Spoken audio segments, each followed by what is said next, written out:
ജീവധാര ജീവമൊഴി കാൽവരിനാഥന്റെ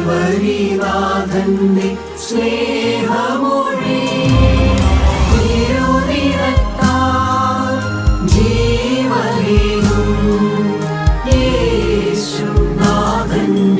ജീവമൊഴി ജീവധാര ജീവധാര ജീവധാര.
വിശ്വാസത്തിൻ നായകനെ നോക്കിടുക. സ്വർഗീയ വിളിക്കൂ വിളിക്കപ്പെട്ടോ വിശ്വാസത്തിൻ നായകനെ നോക്കിടുക. രക്ഷയ്ക്കായി കാത്തിടുന്ന വിശ്വാസത്തിനായി ജീവിച്ചിടുക. രക്ഷയ്ക്കായി കാത്തിടുന്ന വിശ്വാസത്തിനായി ജീവിച്ചിടുക. ആനന്ദമാനന്ദം ക്രിസ്തേശുവിൽ ആനന്ദമാനന്ദമാത്മാവിൽ ആനന്ദമാനന്ദം ക്രിസ്തേശുവിൽ ആനന്ദമാനന്ദമാത്മാവിൽ നിന്റെ പ്രവൃത്തിയെ ജീവിപ്പിക്കണം. ആണ്ടുകൾ കഴിയും മുൻപേ നിന്റെ പ്രവൃത്തിയെ ജീവിപ്പിക്കണം. ആണ്ടുകൾ കഴിയും മുൻപേ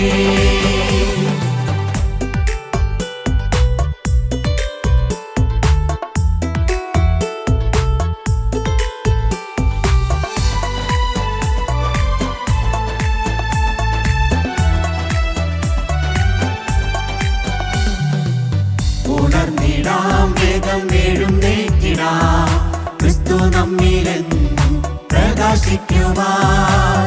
ഉണർന്നിടാം വേഗം എഴുന്നേറ്റിടാം ക്രിസ്തു നമ്മിലെന്നും പ്രകാശിക്കുവാൻ.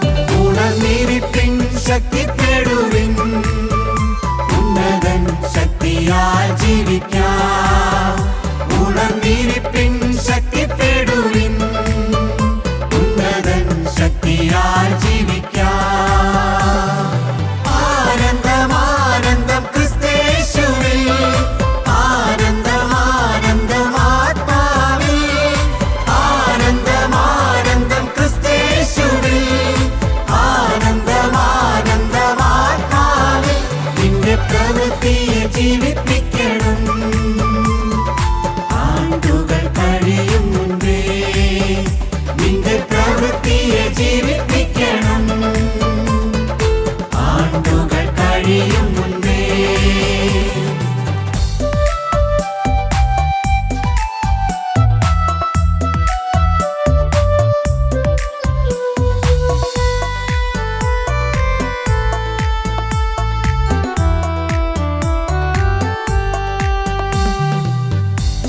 ജീവിതം നാം നയിച്ചിടുവാൻ ജഡിക ക്രിയകളെ ക്രൂശിച്ചിടുക. ജയ ജീവിതം നാം നയിച്ചിടുവാൻ ജഡിക ക്രിയകളെ ക്രൂശിച്ചിടുക. യേശുനാഥന്റെ പാത നോക്കി ജയത്തോടെ നാം ജീവിച്ചിടുക. യേശുനാഥന്റെ പാത നോക്കി ജയത്തോടെ നാം ജീവിച്ചിടുക. ആനന്ദം ആനന്ദം ക്രിസ്തേശുവിൽ, ആനന്ദം ആനന്ദം ആത്മാവിൽ, ആനന്ദം ആനന്ദം ക്രിസ്തേശുവിൽ, ആനന്ദം ആനന്ദം ആത്മാവിൽ. നിന്റെ പ്രവൃത്തിയെ ജീവിപ്പിക്കണം, ആണ്ടുകൾ കഴിയും മുൻപേ നിന്റെ പ്രവൃത്തിയെ ജീവിപ്പിക്കണം, ആണ്ടുകൾ കഴിയും മുൻപേ. ദൈവത്തിന് സ്തോത്രം. വളരെ മനോഹരമായ ഒരു നല്ല ദിവസം. ദൈവത്തിൻ്റെ വചനത്തിന് മുമ്പിലിരുപ്പാൻ ദൈവം തന്ന എല്ലാ നന്മകൾക്കും കൃപകൾക്കും നന്ദി പറഞ്ഞുകൊണ്ട് വചനസൂക്ഷിയിലേക്ക് കയറാൻ ഞാൻ ആഗ്രഹിക്കുകയാണ്. യൂദയുടെ ലേഖനം 20-ാമത്തെ വാക്യം. പ്രിയമുള്ളവരെ, നിങ്ങളുടെ അതിവിശുദ്ധ വിശ്വാസത്തെ ആധാരമാക്കി നിങ്ങൾക്ക് തന്നെ ആത്മീയവർദ്ധന വരുത്തിയും പരിശുദ്ധാത്മാവിൽ പ്രാർത്ഥിച്ചും നിത്യജീവനായിട്ട് നമ്മുടെ കർത്താവായ യേശുക്രിസ്തുവിൻ്റെ കരുണയ്ക്കായി കാത്തിരുന്നും കൊണ്ട് ദൈവസ്നേഹത്തിൽ നിങ്ങളെ തന്നെ സൂക്ഷിച്ചുകൊള്ളുവീൻ. ഒരു അധ്യായം മാത്രമുള്ള ലേഖനമാണ്. വളരെ ഗൗരവമേറിയ പല കാര്യങ്ങൾ അതിനകത്തുണ്ട്. അവസാനം അത് കൺക്ലൂഡ് ചെയ്യുന്നത് നിങ്ങളെ തന്നെ സൂക്ഷിച്ചു കൊള്ളുവീൻ. ഈ ഭൂമിയിലെ ജീവിതത്തിൽ നമ്മൾ ഉത്തരവാദിത്തങ്ങൾ പലതിലും നമ്മൾ ഇടപെടുമ്പോൾ നമ്മുടെ ആത്മാവിൻ്റെ കാര്യം സാധാരണഗതിയിൽ പലരും മറന്നു പോകാറുണ്ട്, വലിയ ഗൗരവം കൊടുക്കാറില്ല. പൊതുവെ വലിയ കുഴപ്പങ്ങളൊന്നുമില്ല എങ്കിൽ, പ്രകടമായ പാപങ്ങളൊന്നുമില്ലെങ്കിൽ നമുക്ക് തന്നെ ഒരു തൃപ്തിയുണ്ട്. ദൈവത്തോടു കൂടിയാണ് ഞാൻ ജീവിക്കുന്നത്, തീർച്ചയായിട്ടും ഞാൻ സ്വർഗരാജ്യത്ത് ചെല്ലും, മരണക്കിടക്കയിൽ കർത്താവ് നേരിട്ട് വന്ന് എന്നെ കൂട്ടിക്കൊണ്ടു പോകുന്നൊക്കെ നമ്മൾ വിശ്വസിക്കുന്നുണ്ട്. എന്നാൽ അപ്പോസ്തലൻ യൂദാ പറയുന്നത് ഒരു കാര്യം നിങ്ങൾ വളരെ സൂക്ഷിക്കേണ്ട ഒരു കാര്യമാണ്.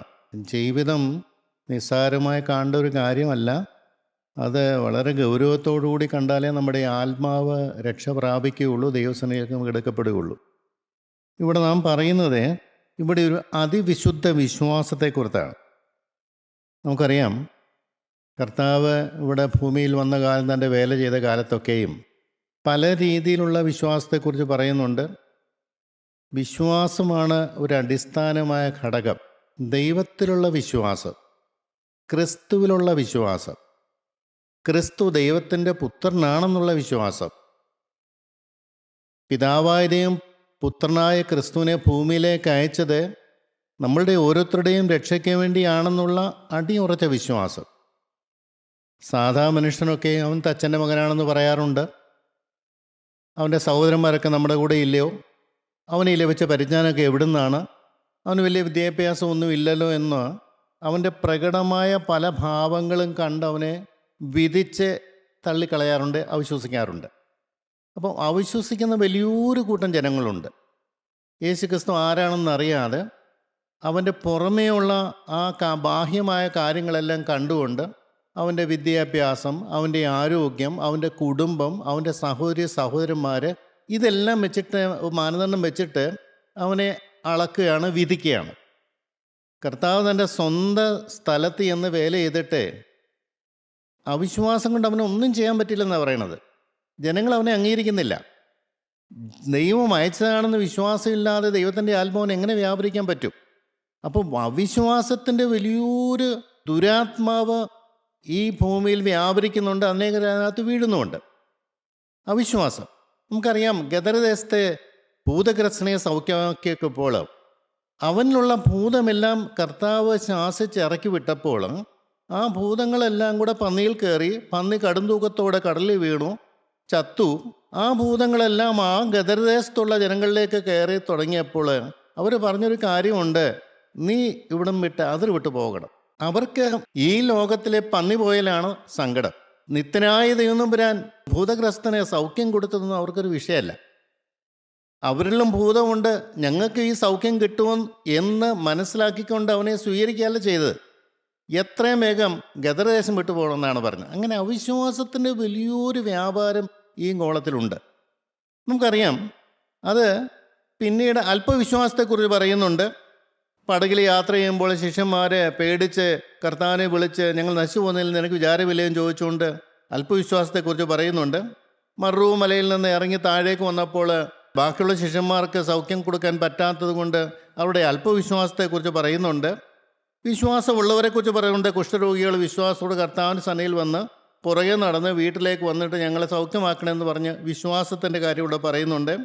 പിന്നെ 12 വർഷമായി രക്തസ്രാവം പിടിച്ച സ്ത്രീ കർത്താവിൻ്റെ സന്നയിൽ വന്നിട്ട് അവൻ്റെ തൊങ്ങലെങ്കിലും തൊട്ടാൽ മതി, എനിക്ക് സൗഖ്യം കിട്ടുമെന്ന് പറഞ്ഞ വിശ്വാസങ്ങളൊക്കെ ഉണ്ട്.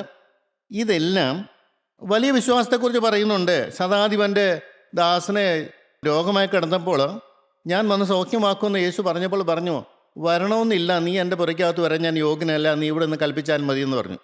അത്ര വലിയ വിശ്വാസമുള്ളവർ ഈ ഭൂമിക്കകത്തുണ്ട്. കനാന്യസ്ത്രീയുടെ കാര്യം പറഞ്ഞാൽ മകളുടെ ഭൂരത്തെക്കുറിച്ച് പറയുന്നുണ്ട്.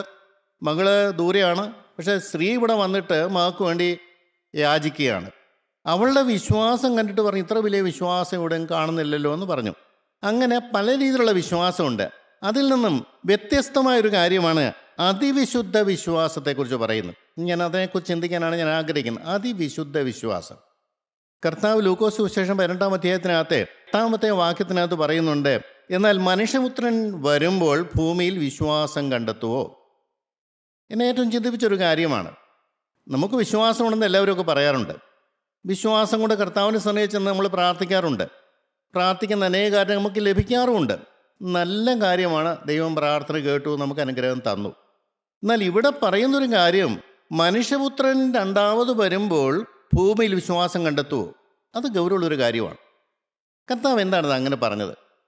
ഭൂമി രണ്ടാമത് കർത്താവായ യേശുക്രിസ്തു ഭൂമിയിലേക്ക് വരുമ്പോൾ വിശ്വാസികളായിട്ടുള്ളവരെ, സാക്ഷാൽ വിശ്വാസികൾ, ദൈവം കണ്ട വിശ്വാസികൾ എത്ര പേര് കാണും?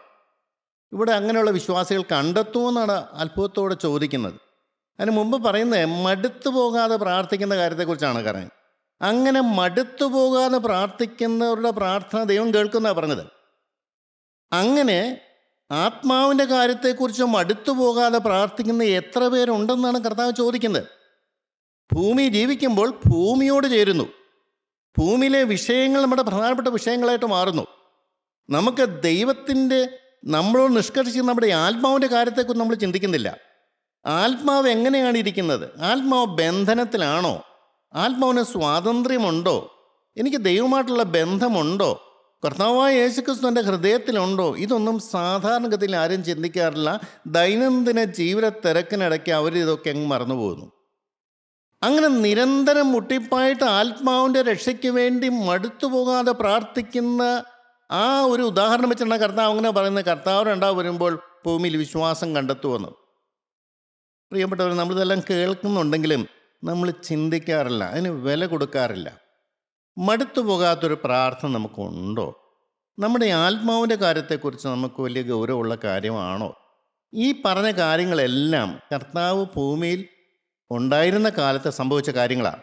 ഒന്നീ പറഞ്ഞ മെറ്റീരിയൽ ബെനിഫിറ്റ്, രോഗസൗഖ്യങ്ങൾ, കടബാധ്യതകൾ എന്ന് വേണ്ട പല കുരുടന്മാർക്ക് കണ്ണുകാഴ്ച കൊടുക്കുന്നു, കടലിലെ കൊടുങ്കാറ്റ് വന്നപ്പോൾ ശാന്തമാവുന്നു. ഇതെല്ലാം മെറ്റീരിയൽ ബെനിഫിറ്റാണ്.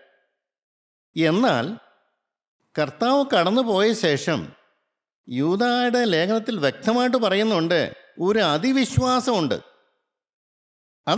അത് വിലപ്പെട്ടൊരു വിശ്വാസമാണ്. ആ അതിവിശ്വാസത്തെ ആധാരമാക്കിയാണ് ഈ ഇനിയുള്ള രക്ഷയുടെ സകല കാര്യങ്ങളും നിൽക്കുന്നത്. ആ വിശുദ്ധ വിശ്വാസത്തെക്കുറിച്ച് കൃത്യമായിട്ട് പറയുകയാണ്, നിങ്ങൾ സൂക്ഷിച്ചു കൊള്ളണം. ഈ ലോകത്തിലെ പല കാര്യങ്ങൾ കിട്ടിയെന്നുള്ളതുകൊണ്ട് നിങ്ങൾ ഒരിക്കലും തൃപ്തിപ്പെടരുത്. ദൈവം കരുണയുള്ളതാണ്. മുട്ടിപ്പായിട്ട് പ്രാർത്ഥിച്ചാൽ നമ്മുടെ ആവശ്യങ്ങളൊക്കെ ദൈവം ചെയ്തു തരും. അതൊക്കെ സത്യം തന്നെയാണ്. അതുകൊണ്ട് ദൈവം നമ്മുടെ ഹൃദയത്തിലുണ്ടെന്ന് ഒരിക്കലും തെറ്റിദ്ധരിക്കരുത്. ഞാൻ പലപ്പോഴും പറയാറുണ്ട്, ദൈവത്തിന് നമ്മളെ പുറമേ നിന്നുകൊണ്ട് അനുഗ്രഹിക്കാൻ പറ്റും, ഹൃദയത്തിൽ വന്നിന്നും അനുഗ്രഹിക്കാൻ പറ്റും.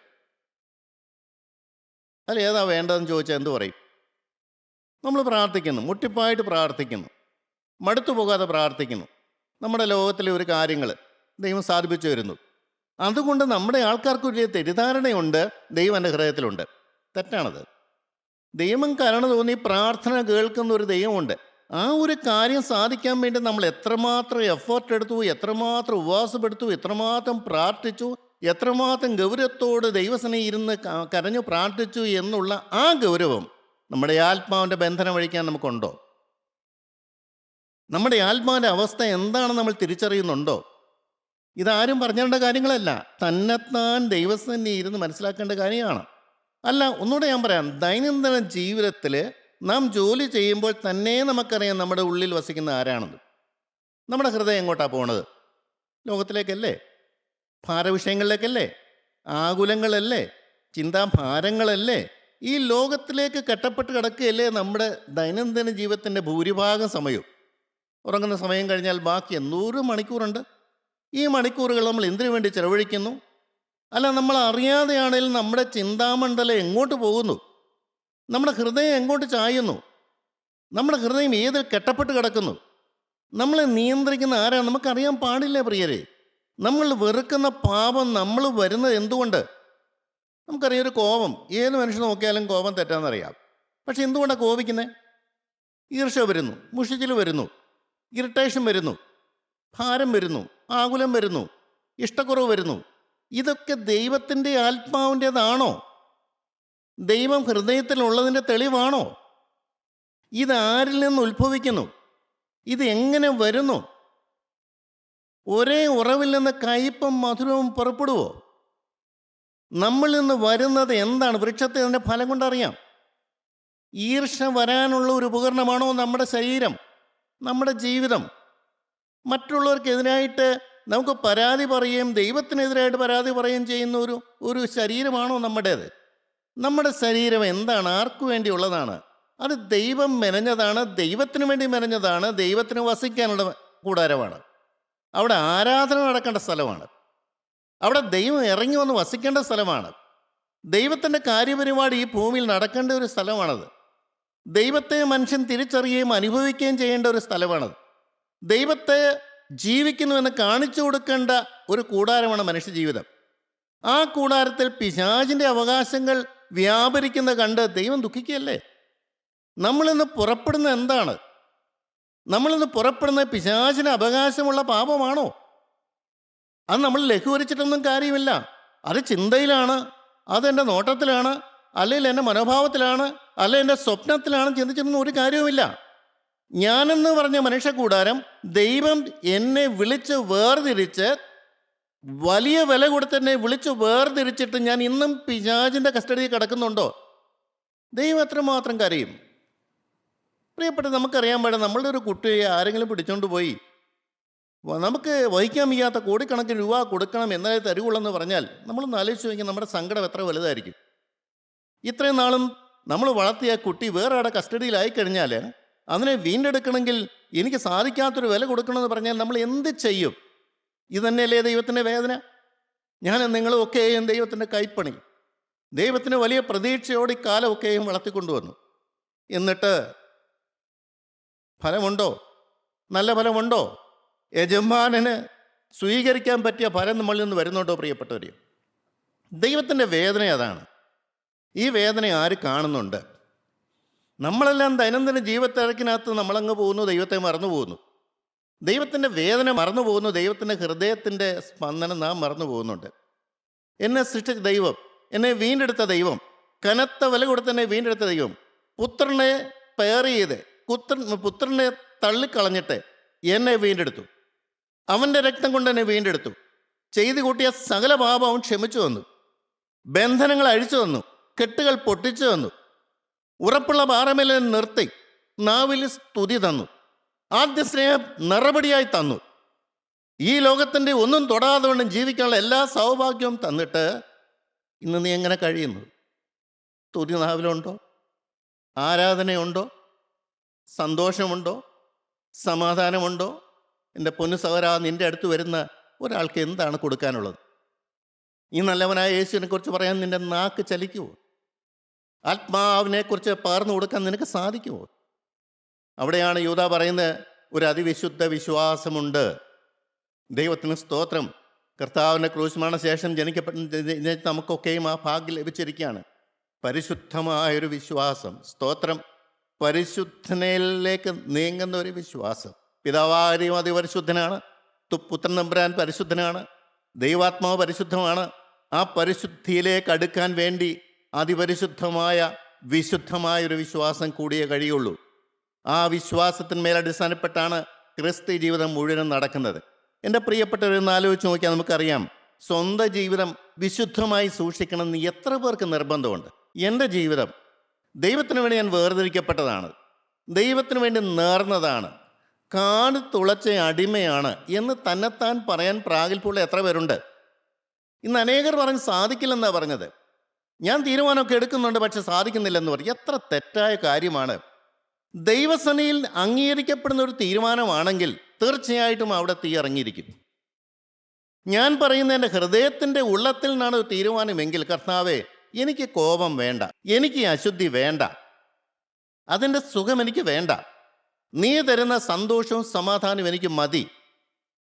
എൻ്റെ ഹൃദയത്തിൻ്റെ അന്തരാത്മാവിൽ ഞാൻ നിന്നോട് പറയുകയാണ്, എനിക്കത്രേ പറയാൻ പറ്റുള്ളൂ. എൻ്റെ ഹൃദയത്തിൻ്റെ അടിത്തട്ടിൽ ഇതിന് വിപരീതമായ പല ചിന്തകളും കാണുമായിരിക്കും. അതെന്നെക്കൊണ്ട് മാറ്റാൻ എനിക്ക് കഴിയില്ല. പക്ഷെ ഒന്നെനിക്കറിയാം, നീ വിചാരിച്ചാൽ എൻ്റെ ഹൃദയം വെടിപ്പാവും. കുശവൻ്റെ കയ്യിലെ കളിമണ്ണ്, ആ കുശവന് അവൻ ഇഷ്ടമുള്ള പോലെ തന്നെ അയാളുടെ അവകാശവും അധികാരമുണ്ട്. ഞാൻ നിൻ്റെ കൈപ്പണിയാണ്, എനിക്ക് തെറ്റുവരൽ പറ്റിയിട്ടുണ്ട്, ഞാൻ സാത്താൻ്റെ എഴുത്തുകളിൽ പോയിട്ടുണ്ട്, അതൊക്കെ ശരിയാണ്. പക്ഷെ ഇന്ന് ഞാൻ മടങ്ങി വന്നിട്ട് നിന്നോട് പറയുകയാണ്, എൻ്റെ കഴിഞ്ഞ കാലങ്ങൾ എന്നോട് ക്ഷമിച്ച് നിൻ്റെ ഹിതപ്രകാരം എന്നെ മാറ്റിമറിക്കണമേ. എൻ്റെ ഹൃദയത്തിൽ നീ വന്നു വാഴണമേ, നീ സിംഹാസനം ഇടണമേ, നിന്റെ രാജ്യം ഇവിടെ നിവർത്തിക്കപ്പെടണമേ, നിന്റെ ഇഷ്ടം ഇവിടെ നടക്കണമേ, നിന്റെ ആത്മാവിനെ എൻ്റെ മേൽ പകരണമേ, തിരക്തം എൻ്റെ മേൽ തളിക്കണമേ, സകല ബന്ധനങ്ങളും അഴിച്ച് നിൻ്റെതാക്കി എന്നെ തീർക്കണേ. പ്രാർത്ഥന കേൾക്കില്ലേ? ഞാൻ ഉദാഹരണമാണ് പ്രിയരെ. എന്നെപ്പോലെ മോശമായി ജീവിച്ചവരാരും കാണുകയില്ല. അത്ര മോശമായി ഞാൻ ജീവിച്ചവനാണ് എൻ്റെ ചെറുപ്പകാലം. അറിവില്ലായ്മ, അറിയാൻ പാടില്ലായിരുന്നു. ഇങ്ങനെ ഒരു വഴി എനിക്കറിയാൻ പാടില്ലായിരുന്നു. ഒരു വചനം എനിക്കറിയാൻ പാടില്ലായിരുന്നു. എന്നെ സ്നേഹിക്കുന്ന ദൈവം ഉണ്ടെന്ന് എനിക്കറിയാൻ പാടില്ലായിരുന്നു. എനിക്ക് വേണ്ടിയാണ് യേശു ക്രിസ്തു മരിച്ചതെന്ന് എനിക്ക് ഒട്ടും അറിയാൻ പാടില്ലായിരുന്നു. ആരോടൊന്നും കടപ്പാടില്ലാത്തവനായി ഞാൻ കയറി ഊരിയിട്ടവരെ പോലെ ഞാൻ ജീവിച്ച മനുഷ്യനാണ്. എന്നാലും എൻ്റെ ദൈവം എന്നെ സ്നേഹിച്ചു. എനിക്കതാണ് പറയാനുള്ളത്. ദൈവം എന്നെ സ്നേഹിച്ചു. എല്ലാവരും വെറുക്കുന്നെങ്കിലും ഒരാളെന്നെ സ്നേഹിച്ചു. എൻ്റെ ദൈവത്തിന് സ്തോത്രം. അതിൻ്റെ സൃഷ്ടാവായ ദൈവമായിരുന്നു. എന്നോടെല്ലാം പൊറുത്തിട്ട്, മകനെ അതൊന്നും ഞാൻ നിന്നോട് ചോദിക്കുന്നില്ല, ഇനി എങ്ങനെയുണ്ട്? ദൈവം പ്രധാനപ്പെട്ടായി ചോദിക്കുന്ന ഒരേ ഒരു കാര്യം, ഇനി എങ്ങനെയുണ്ട്? ആ സ്ത്രീ വ്യഭിചാര കർമ്മത്തിൽ പിടിക്കപ്പെട്ടു, കല്ലെറിയാൻ കൊണ്ടുവന്നു. കർത്താവിനോട് ഒന്നും പറഞ്ഞില്ല, അവിടെ കുറ്റവും പറഞ്ഞില്ല, ഒന്നും പറഞ്ഞില്ല. പോക, ഇനി പാപം ചെയ്യരുത്. എൻ്റെ പ്രിയപ്പെട്ടവർ, ഇതിൽ വലിയൊരു സത്യം കിടപ്പുണ്ട്. ഉടമസ്ഥനാണ് പറഞ്ഞത്, ക്ഷമിച്ചവനാണ് പറഞ്ഞത്, ഇനി പാപം ചെയ്യരുത് എന്ന് പറഞ്ഞാൽ, ഇനി പാപം ചെയ്യാതിരിക്കാനുള്ള സകല കൃപ അവർക്ക് കൊടുത്തിട്ടുണ്ട്. അവർക്കത് വേണമെങ്കിൽ അക്സെപ്റ്റ് ചെയ്യാം, അല്ലെങ്കിൽ റിജക്റ്റ് ചെയ്യാം. ഇന്ന് അനേകർക്ക് വരുന്ന കുഴപ്പം, ഈ പാപക്ഷമ കിട്ടുന്നുണ്ടെങ്കിലും ഇനിയും പഴയതിലേക്ക് പോകുന്നു. ഈ ദൈവകൃപ ഊതി വീർപ്പിക്കാനായിട്ട് ആളിക്കത്തിക്കാൻ അവർക്ക് മനസ്സില്ല. എന്തേ കാര്യം? ആരാണ് മോചനം തന്നതിനെക്കുറിച്ച് യാതൊരു വിവരവുമില്ല, യാതൊരു ബോധവുമില്ല. അവൻ എനിക്ക് എന്ത് ചെയ്തു എന്ന് അറിയാത്തതുകൊണ്ട് അങ്ങനെയൊക്കെയും സംഭവിക്കും. നമുക്കറിയാം, അതിവിശുദ്ധ വിശ്വാസം എന്ന് പറഞ്ഞാൽ ഒന്നാമത്തെ കാര്യം പറഞ്ഞിരിക്കുന്നത്, അത് വിശുദ്ധനായ ദൈവത്തിലുള്ള വിശ്വാസമാണ്, വിശുദ്ധനായ ക്രിസ്തുവിലുള്ള വിശ്വാസമാണ്, വിശുദ്ധമായ രക്തത്തിലുള്ള വിശ്വാസമാണ്, വിശുദ്ധമായ വീണ്ടെടുപ്പിലുള്ള വിശ്വാസമാണ്, വിശുദ്ധമായ ആത്മാവിലുള്ള വിശ്വാസമാണ്, വിശുദ്ധമായ സ്വർഗരാജ്യത്തിലേക്ക് എന്നെ ഉയർത്തുന്ന വിശ്വാസമാണ്. പ്രിയപ്പെട്ട ഒരു മനുഷ്യന് വലിയ മാറ്റം വരികയാണ്. അവൻ ഭൂമിയിൽ പിറന്നു വീണനാണ്, അവൻ ജന്മഭാവങ്ങളൊക്കെ ഉണ്ട്, ശരി. അവൻ്റെ അറിവില്ലായ്മ കൊണ്ട് പല തെറ്റുകൾ അവന് വന്നു, അനേക തഴമ്പിച്ച സ്വഭാവങ്ങളവനുണ്ട്, ശരിയാണ്, എല്ലാം സത്യമാണ്. പക്ഷെ ഇതൊക്കെയും മാറ്റാൻ എൻ്റെ യേശുവിന് കഴിയും. അവനൊന്ന് നോക്കിയാൽ മതി, അവനൊന്ന് കൈ ഉയർത്തിയാൽ മതി, അവനൊരു വാക്ക് കൽപ്പിച്ചാൽ മതി, അത്ഭുതം നടക്കും. ലോകകാര്യങ്ങൾ. എന്നാൽ ആത്മാവിൻ്റെ കാര്യം അത് കുറച്ച് ഗൗരവമുള്ളൊരു വിഷയമാണ്. വർഷങ്ങളായി തഴമ്പിച്ചിരിക്കുന്ന ആ സ്വഭാവങ്ങളും പാരമ്പര്യമായി നമുക്ക് കിട്ടിയിരിക്കുന്ന ഈ ശാപങ്ങളും ഒരു വാക്കുകൊണ്ടൊന്നും അങ്ങനെ മാറില്ല. പക്ഷെ മാറുമെന്നുള്ള ഉറപ്പാ, നീ കാത്തിരിക്കണം. അതാണ് പറഞ്ഞിരിക്കുന്നത്. ആത്മീയ വർധന അതിവിശ്വാസത്താലാണ്. ആത്മാവിൻ്റെ തേജസ്കരണവും ആത്മാവിൻ്റെ ശുദ്ധീകരണവും ആത്മാവിൻ്റെ മുന്നോട്ടുള്ള പോക്കും എല്ലാം ഈ വിശ്വാസത്താലാണ്. ഈ ക്രിസ്തുവിലുള്ള വിശ്വാസം, ക്രിസ്തു എന്നെ സ്നേഹിക്കുന്നുള്ള വിശ്വാസം, ക്രിസ്തു എനിക്ക് വേണ്ടി മരിച്ചു എന്നുള്ള വിശ്വാസം, എനിക്ക് വേണ്ടി ജീവൻ തന്നു എന്നുള്ള വിശ്വാസം, എന്നെ മാനിക്കുന്നു എന്നുള്ള വിശ്വാസം, എന്നെ രൂപാന്തരപ്പെടുത്തും എന്നുള്ള വിശ്വാസം, എന്നെ അവൻ്റെ ഉള്ളംകരങ്ങൾ വഹിച്ച് എന്നെ നടത്തുന്നുള്ള വിശ്വാസം, ഈ ഭൂമിയിലെ യാതൊരു ഭാരവും ആകുലവും ടെൻഷനും ഒരു പാവവും വരാതെ എന്നെ നടത്താൻ അവൻ്റെ കരത്തിന് ശക്തിയുണ്ടെന്നുള്ള വിശ്വാസം, അവനുള്ള വിശ്വാസം, അവനോടുള്ള സ്നേഹം, അവനോടുള്ള നന്ദിയും കടപ്പാടും കൊണ്ട് ഹൃദയം നിറയുന്നവനെ ദൈവം നടത്തുകയും. അതാണ് ഇവിടെ പറഞ്ഞിരിക്കുന്നത്. ആത്മാവിൽ വളരണമെങ്കിൽ ഈ അതിവിശുദ്ധ വിശ്വാസം കൂടിയേ വഴിയുള്ളൂ എന്ന് പറഞ്ഞാൽ ഈ വിശ്വാസത്തിനകത്ത് അല്പം പോലും ഡയല്യൂഷൻ പാടില്ല.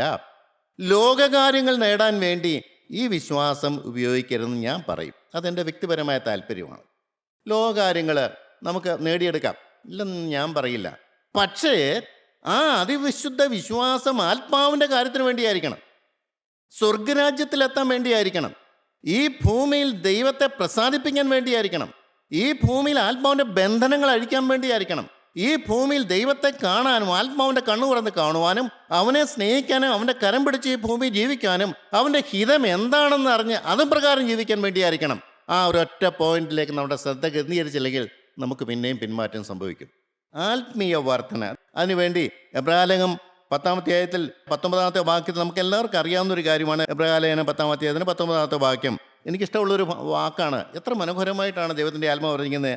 യേശു തൻ്റെ ദേഹമെന്ന തിരശ്ശീലയിൽക്കൂടെ നമുക്ക് പ്രതിഷ്ഠിച്ച ജീവനുള്ള പുതുവഴിയായി തൻ്റെ രക്തത്താൽ വിശുദ്ധ മന്ദിരത്തേക്കുള്ള പ്രവേശനത്തിന് ധൈര്യവും ദേവാലയത്തിൽ നമുക്കൊരു മഹാപുരോഹിതൻ ഉള്ളതുകൊണ്ട് ദുർമനസ്സാക്ഷി നീങ്ങുമാണ് ഹൃദയത്തിൽ തളിക്കപ്പെട്ടവരും ശുദ്ധവെള്ളത്താൽ ശരീരം കഴിയപ്പെട്ടവരായി വിശ്വാസത്തിൻ്റെ പൂർണ്ണ നിശ്ചയം പൂണ്ട് പരമാർത്ഥ ഹൃദയത്തോട് അടുത്തിയില്ല. അവിടെ വിശ്വാസത്തിൻ്റെ പൂർണ്ണ നിശ്ചയം എന്ന് പറയുന്നത് അതാണ് ഈ അതിവിശുദ്ധ വിശ്വാസം എന്ന് പറയുന്നത്. അവിടെ പിന്നെ അവിശ്വാസമൊന്നുമില്ല. എന്നെ കഴുകാൻ ഒരു മധ്യസ്ഥനുണ്ട്, അവിടെ ഒരു മഹാപുരോഹിതനുണ്ട്. അവൻ തൻ്റെ ദേഹമെന്ന തിരശ്ശീലയിൽ കൂടെ അവൻ്റെ ജീവൻ എനിക്ക് വേണ്ടി ഹോമിക്കപ്പെട്ടതാണ്, അവൻ്റെ ജീവൻ എനിക്ക് വേണ്ടി കളഞ്ഞതാണ്. അതാണ് അതിവിശ്വാസം എന്ന് പറഞ്ഞതിൻ്റെ കാരണം. അവൻ അത്രമാത്രം ത്യാഗം ചെയ്തു എനിക്ക് വേണ്ടി, എന്നെ രക്ഷിക്കാൻ, എനിക്ക് സമാധാനം തരാൻ, എനിക്ക് സ്വസ്ഥത തരാൻ, എനിക്ക് നിത്യജീവൻ തരാൻ, എനിക്ക് ദൈവസാന്നിധ്യം തരാൻ, എന്നെ സ്വർഗരാജ്യത്തിന് പ്രജയാക്കി തീർക്കുവാൻ അവനവൻ്റെ ജീവൻ കൊടുത്ത അതിപരിശുദ്ധമായ വിശ്വാസം. ആ വിശ്വാസത്തിന് പൂർണ്ണ നിശ്ചയം പോയിട്ട് പരമാർത്ഥ ഹൃദയത്തോട് അടുത്തിയില്ല. ഒരു പരമാർത്ഥ ഹൃദയം എന്നൊക്കെ പറഞ്ഞാൽ എന്താണെന്നറിയാമോ? അത് നമ്മൾ തന്നെ താൻ ഉണ്ടാക്കിയെടുക്കേണ്ട ഒരു കാര്യമാണ്. എനിക്ക് വേറെ ലക്ഷ്യങ്ങളൊന്നുമില്ല, അത് ഞാൻ ഉറപ്പിക്കണം. ഈ ഭൂമിയിൽ എന്തെങ്കിലും ലക്ഷ്യമാണോ എൻ്റേത്? ഇല്ല. എനിക്ക് ഒറ്റ ലക്ഷ്യം മാത്രം, ഒരേ ഒരു ലക്ഷ്യം. അങ്ങനെയുള്ളവർക്ക് മുന്നോട്ട് പോകാൻ പറ്റുള്ളൂ. പല ലക്ഷ്യങ്ങളുമായിട്ട് മുന്നോട്ട് പോയി കഴിഞ്ഞാൽ ഈ കാതലായ ലക്ഷ്യം അങ്ങ് നഷ്ടപ്പെട്ടു പോകും. സാറിന് പറയാറുണ്ട്, ബഡൊക്കെ വെച്ച് കഴിഞ്ഞാൽ ബഡ് മാത്രമേ കിളുക്കാൻ അനുവദിക്കാവൂ, ബാക്കി പലതും മുളച്ചു വരും. അതെല്ലാം ഒടിച്ച് കളഞ്ഞേ പറ്റുള്ളൂ. അത് ആ വൃക്ഷം ചെയ്യേണ്ട കാര്യമല്ല, ഉടമസ്ഥൻ ചെയ്യേണ്ട കാര്യമാണ്. ബഡ് ചെയ്ത ആൾ ഓർക്കേണ്ട കാര്യമാണ്, നല്ലത് മാത്രമേ വളരെ, ബാക്കിയെല്ലാം ഒടിച്ച് കളയണം. എൻ്റെ പ്രിയപ്പെട്ടവരെ, നമ്മുടെ ഏകാഗ്രത എങ്ങനെ ഉണ്ട്? നമ്മുടെ ക്രിസ്തുവിലുള്ള ഏകാഗ്രതയാണോ നമുക്ക്? അതാണ് ഈ പറഞ്ഞത്. നമ്മുടെ ആ അതിവിശുദ്ധ വിശ്വാസത്തിൻ്റെ പൂർണ്ണ നിശ്ചയം കൊണ്ട് പരമാർത്ഥ ഹൃദയത്തോടെ നാം അടുത്ത് ചെല്ലണം. ഒരു പരമാർത്ഥ ഹൃദയമൊക്കെ വേണം കേട്ടോ. പല കാര്യത്തിലേക്ക് നമ്മുടെ ഹൃദയം പോയിട്ടൊന്നും ഒരു കാര്യമില്ല. ഒറ്റ കാര്യം, എനിക്ക് രക്ഷ പ്രാപിക്കണം, എനിക്ക് ശുദ്ധീകരണം പ്രാപിക്കണം, എനിക്കെന്നെ ദൈവത്തെ പ്രസാദിപ്പിക്കണം, എനിക്കെന്നെ ദൈവത്തിൻ്റെ ഹിതപ്രകാരം വേല ചെയ്യണം, എൻ്റെ ദൈവത്തിന് അതേ ഭാവം എനിക്ക് ലഭിക്കണം. അത് വളരെ ഗൗരവമേറിയ കാര്യമാണ് പ്രിയപ്പെട്ട അങ്ങനെയുള്ളവർക്ക് അത് കിട്ടുകയുള്ളൂ. രണ്ടാമത്തെ കാര്യം എന്താണ് പറയുന്നത്? പരിശുദ്ധാത്മാവിലുള്ള പ്രാർത്ഥന. റോമർക്ക് ലേഖനം 8-ാം അധ്യായത്തിന് 26-ാമത്തെ വാക്യത്തിൽ പറയുന്നുണ്ട്, അതുകൊണ്ട് തന്നെ ആത്മാവ് നമ്മുടെ ബലഹീനതയ്ക്ക് തുണ നിൽക്കുന്നു, വീണ്ടും പ്രാർത്ഥിക്കേണ്ടത് എങ്ങനെയാണ് നമുക്ക് അറിയാൻ പാടില്ല. ആത്മാവ് താനും ഉച്ചരിച്ചു കൂടാത്ത ഞെരുക്കങ്ങൾ നമുക്ക് വേണ്ടി പക്ഷപാതം ചെയ്യുന്നു. പ്രാർത്ഥിക്കേണ്ട പരിശുദ്ധാത്മാവാണ്.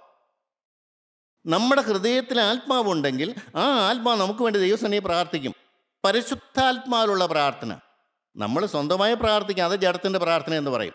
ആ ജഡത്തിൻ്റെ പ്രാർത്ഥന എപ്പോഴും നമ്മളെ ലോകത്തിലേക്ക് നയിക്കും, ലോകത്തിൻ്റെ കാര്യങ്ങളിലേക്കായിരിക്കും നമ്മുടെ താല്പര്യം പോകണത്. എന്നാൽ ആത്മാവുള്ളവർ, ആത്മാവ് ഉച്ചരിച്ചു കൂടാത്ത ഞരക്കങ്ങൾ നമുക്ക് വേണ്ടി ദൈവത്തോട് മധ്യസ്ഥ ചെയ്യുന്നത് നമ്മുടെ ശുദ്ധീകരണത്തിനുള്ള കാര്യം മാത്രമാണ്. അതാണ് പരിശുദ്ധാത്മാവിലുള്ള പ്രാർത്ഥന, പരിശുദ്ധാത്മാവിലുള്ള വേല, പരിശുദ്ധാത്മാവിലുള്ള ജീവിതം. പരിശുദ്ധാത്മാവ് നിയന്ത്രിക്കപ്പെടുന്ന ഒരു മനുഷ്യൻ. എത്ര പേർക്ക് അത് ആഗ്രഹമുണ്ട്? എനിക്ക് ജീവിക്കാം, പക്ഷേ പരിശുദ്ധാത്മാവിനെ കൊണ്ട് ജീവിപ്പിക്കുന്ന പരിപാടിയുണ്ട്. അത് നിങ്ങൾ എത്ര പേര് പ്രാധാന്യം കൊടുക്കുന്നുണ്ട്?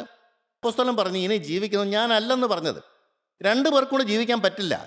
ഒന്നുകിൽ ഞാൻ ജീവിക്കും, അല്ലെ ക്രിസ്തു ജീവിക്കും. ഏത് വേണം? ഇതൊരു വലിയ ഒരു തെരഞ്ഞെടുപ്പാണ് പ്രിയതേ. എനിക്ക് ജീവിക്കേണ്ട, നീ ജീവിച്ചാൽ മതി. 3ാമത്തെ കാര്യം, കാത്തിരിക്കുക. നിത്യജീവനായി കാത്തിരിക്കുക. നിത്യജീവനായി കാത്തിരിക്കുക എന്ന് പറയുന്ന ഏക ലക്ഷ്യത്തിലേക്ക് നമ്മളെ നയിക്കണമെങ്കിൽ ഈ അതിപരിശുദ്ധമായ വിശ്വാസം നമുക്ക് വേണം. നിത്യജീവനാണ് എൻ്റെ ലക്ഷ്യം. എനിക്ക് ആ വിലപ്പെട്ട ലക്ഷ്യം എൻ്റെ ദൈവം എനിക്ക് തന്നിരിക്കുകയാണ്. ഞാൻ അതിനു വേണ്ടി കാത്തിരിക്കും. കാത്തിരിക്കുമ്പോൾ മനസ്സിലാക്കേണ്ട ഒരു കാര്യം, സകലതും വിട്ടുപിരിയാനുള്ള കൃപ ദൈവം തരും. ആ ആത്മാവിനെ പ്രാപിക്കുന്നതിന് തടസ്സങ്ങൾ എന്തെല്ലാമാണെന്ന് ദൈവം കാണിച്ചു തരും. ആ കാണിച്ചു തരുന്നതെല്ലാം വിടാനുള്ള ഒരു മനസ്സ് കിട്ടിയാൽ മാത്രം മതി. എനിക്ക് വേണ്ട. വിലപ്പെട്ട നിധി ഞാൻ കണ്ടെത്തിയിരിക്കുന്നു. ഞാൻ അതിന് വില കൊടുക്കാൻ തയ്യാറാണ്. എനിക്കിതൊന്നും ഈ ചപ്പ ചവറൊന്നും എനിക്ക് വേണ്ട. അപ്പോസ്തലൻ പറഞ്ഞോണ്ടേ ചപ്പൊന്നും ചവറൊന്നും എണ്ണിയെന്ന്. എങ്ങനെ സാധിക്കും പ്രിയപ്പെട്ടവരെ? യേശുക്രിസ്തുവിൻ്റെ വിലപ്പെട്ട നിധി കണ്ടെത്തി കഴിഞ്ഞാൽ എല്ലാം ചപ്പം ചവറായിട്ട് തോന്നും. എന്നെ സ്നേഹിച്ചവൻ ആരാണെന്നുള്ള ബോധ്യം വന്നാൽ, ആ സ്നേഹത്തിൻ്റെ ബന്ധം കിട്ടിയാൽ നമ്മളെല്ലാം ഓട്ടോമാറ്റിക്കായിട്ട് വലിച്ചെറിയും. ദൈവസ്നേഹത്തിൽ തന്നെത്താൻ സൂക്ഷിക്കുക. എൻ്റെ ദൈവത്തിന് സ്തോത്രം. ദൈവസ്നേഹത്താൽ തന്നെത്താൻ സൂക്ഷിക്കുക. നമ്മൾ പാവം കൂടാതെ ജീവിക്കുന്ന എങ്ങനെയെന്ന് അനേകർ ചോദിക്കും. എൻ്റെ പ്രിയപ്പെട്ടവർ, ഇതൊക്കെ വളരെ ലളിതമായ കാര്യങ്ങളാണ്. ദൈവത്തിൻ്റെ ആത്മാവ് ഇങ്ങോട്ട് ഇറങ്ങി വന്നു കഴിഞ്ഞാൽ നമുക്ക് പിന്നെ പാപം ചെയ്യാൻ തോന്നില്ല. ലോകത്തിലേക്ക് ഇറങ്ങണമെന്ന് തോന്നുന്നില്ല. ലോകമര്യാദകളൊന്നും നമുക്ക് വിഷയമല്ല. ജഡസ്നേഹങ്ങൾ നമുക്കൊരു വിഷയമല്ല. ഈ ലോകത്തിൻ്റെ ചപ്പും ചവറൊന്നും ഒരു വിഷയമല്ല. എന്നെ സ്നേഹിച്ച് എൻ്റെ യേശുവിനെ സ്നേഹിക്കണം എന്നൊരേ ഒരു കാര്യം, അവൻ്റെ വിശുദ്ധി പ്രാപിക്കണം എന്നൊരേ ഒരു കാര്യം, അവൻ്റെ കാൽപാദങ്ങളിൽ എപ്പോഴും ഇരിക്കണം എന്നൊരാഗ്രഹം. എൻ്റെ ദൈവത്തിന് സ്തോത്രം. എന്ത് ജോലി ചെയ്താലും അവൻ്റെ കാൽപാദത്തിൽ നമ്മൾ മാറുകയില്ല. ആത്മാവ് ഇങ്ങനെ ഇറങ്ങിക്കൊണ്ടേയിരിക്കും. ദൂതന്മാർ കയറുകയും ഇറങ്ങുകയും ചെയ്യുമെന്ന് പറഞ്ഞതുപോലെ ആത്മാവിൻ്റെ ബന്ധത്തിൽ ഈ ഭൂമി നമുക്ക് സുന്ദരമായിട്ട് ജീവിക്കാം. എൻ്റെ ദൈവത്തിന് സ്തോത്രം. പ്രിയപ്പെട്ടവരെ, ഈ മഹാഭാഗ്യം നിങ്ങൾ അനുഭവിക്കണമെന്നാണ് ഞാൻ ആഗ്രഹിക്കുന്നത്. നിങ്ങൾ ആഗ്രഹിച്ചാൽ നിങ്ങൾക്കത് കിട്ടും. നിങ്ങൾ അതിനു വേണ്ടി പ്രാർത്ഥിച്ചാൽ നിങ്ങൾക്ക് കിട്ടും. ക്രിസ്തുവിലേക്ക് അടുക്കുക. ദൈവം നിങ്ങളെ അനുഗ്രഹിക്കട്ടെ.